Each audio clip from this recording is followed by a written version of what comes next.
हमने सभी robin hood का नाम तो सुना ही होगा।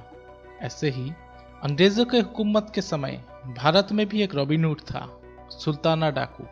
सुल्ताना डाकू यूपी के मुरादाबाद में एक छोटे से गांव हरथला में पैदा हुआ था।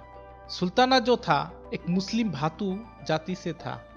भातू जाति मतलब रोमांतुर, खाना बदोश, जो जाजाबर के जैसा रहता था।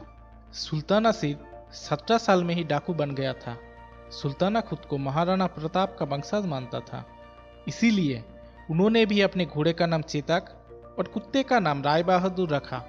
सुल्ताना का सिर्फ एक ही लक्ष्य था, अंग्रेजों को लूटना। और जो जमींदार गरीबों को अत्याचार और शोषण करते थे, उन लोगों से लूटकर सब खजाना और अनाज गरीबों में बांट देता था। और जिस दुकान से सुल्ताना कुछ खरीदता है, उस दुकानदार को दुगनी कीमत देता था।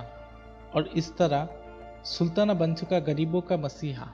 सुल्ताना को गांव वालों का पूरा सपोर्ट था और इसी सपोर्ट से सुल्ताना अगले 1 साल में 100 आदमी अपने साथ शामिल कर ली थी। इनका मेन डेरा था नजीबाबाद जंगल में।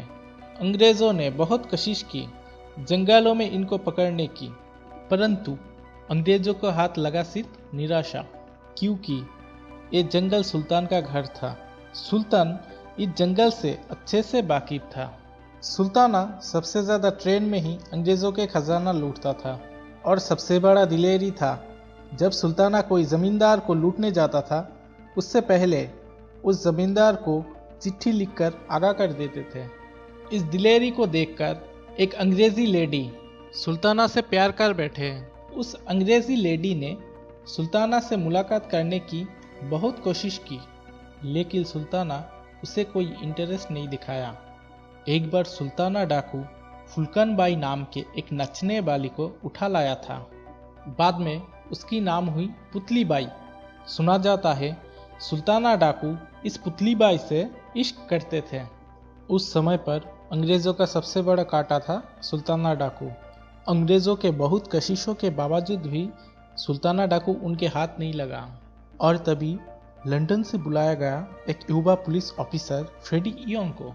फ्रेडी यंग सुल्ताना को पकड़ने के लिए 300 जन के एक टीम बनाई और उसके साथ शामिल कर लिया जिम कॉर्बेट को, जो जंगल को अच्छे से जानता था। लेकिन फ्रेडी यंग के बहुत कोशिश करने के बाद भी सुल्ताना डाकू उसके हाथ नहीं लगा। एक बार तो सुल्ताना और फ्रेडी यंग आमने सामने हो गए थे। उस टाइम पर फ्रेडी यंग निहत्था था।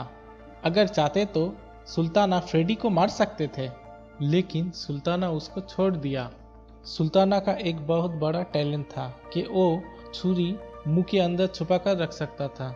एक बार एक जमींदार के घर लूट के वापस आने के समय सुल्तान के कुछ आदमियों को पुलिस ने पकड़ लिया था और उनमें से कुछ डाकुओं को पैसा खिला के सुल्ताना का डेरा को खोज निकाला। 14 दिसंबर 1923 को नजीबाबाद जंगल में सुल्ताना पकड़ा गया। पकड़ने के बाद सुल्ताना को पहले नैनीताल जेल में और उसके बाद आगरा जेल में शिफ्ट कर लिया जाता है। 7 महीने मुकदमा चलने के बाद सुल्ताना को और उसके साथ उसके 15 साथियों को फांसी का हुक्म दिया जाता है। फांसी से पहले फ्रेडी यंग ने सुल्ताना से उसकी आखिरी इच्छा पूछी। सुल्ताना ने फ्रेडी को कहा, सुल्ताना नहीं चाहते थे उसके बेटे बड़े होकर उसके जैसे बने। और उसके बाद फ्रेडी यंग ने सुल्ताना के बेटे को लंदन ले गए अपने साथ पढ़ाने के लिए। और 7 जुलाई 1926 को सुल्ताना और उसके 15 साथियों को आगरा के जेल में फांसी दे दिया जाता है। अगर ये वीडियो आपको अच्छा लगा तो चैनल को सब्सक्राइब करके साथ ही में बेल आइकन को प्रेस कर दें और हमारे हौसले बढ़ाने के लिए इस वीडियो को लाइक कर दें, ताकि इस रूप वीडियो आपके साथ शेयर कर सकें।